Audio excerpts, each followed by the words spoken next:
आज कक्षा 12 की भौतिक विज्ञान के पहले चैप्टर के सारे न्यूमेरिकल हल करेंगे, इसलिए हमारे साथ सभी लोग बने रहें।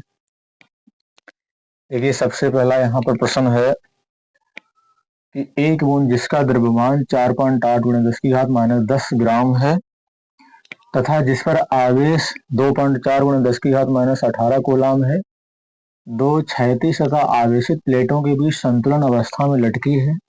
प्लेटों के बीच की दूरी 1 सेंटीमीटर, दोनों प्लेटों के बीच विभवांतर ज्ञात कीजिए।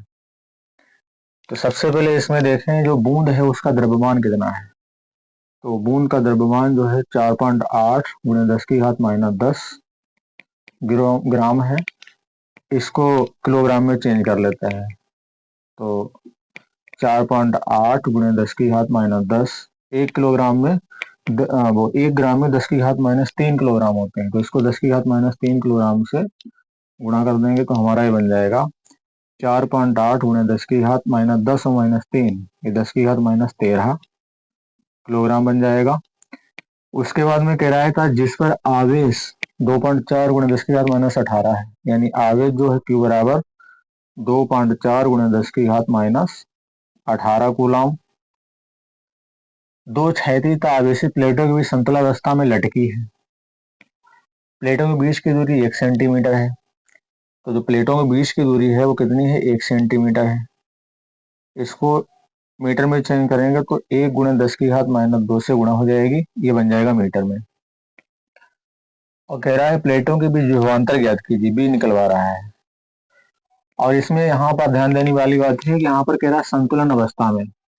संतुलन अवस्था में अगर होता है तो इस पर जो दोनों बल लगने वाले हैं, जो बूंद पर लगने वाले दोनों बल हैं वो बराबर हो जाएंगे, यानी mg बराबर हो जाएगा QE के।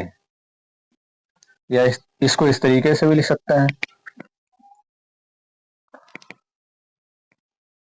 Q और E का मान होता है B/D और यहाँ पर mg, और हमें B का मान निकालना है। तो B बराबर हो जाएगा mgd और बटे Q। तो m का मान इसमें क्या है, 4.8 × 10⁻13 और G का मान होता है 10 मीटर पर सेकंड स्क्वायर। G का मान क्या होता है, 10 मीटर पर सेकंड स्क्वायर। तो 10 और D का मान इसमें दिया गया है 1 × 10⁻² और Q का मान यहाँ पर है 2.4 × 10⁻18। तो पॉइंट से पॉइंट हटा दो, 24 × 48 होता है।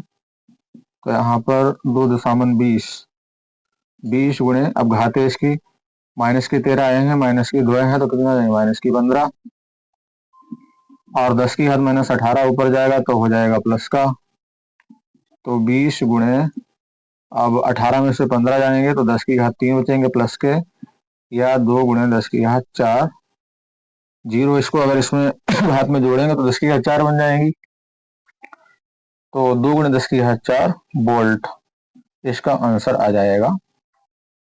सभी बच्चे इसका स्क्रीनशॉट ले लें।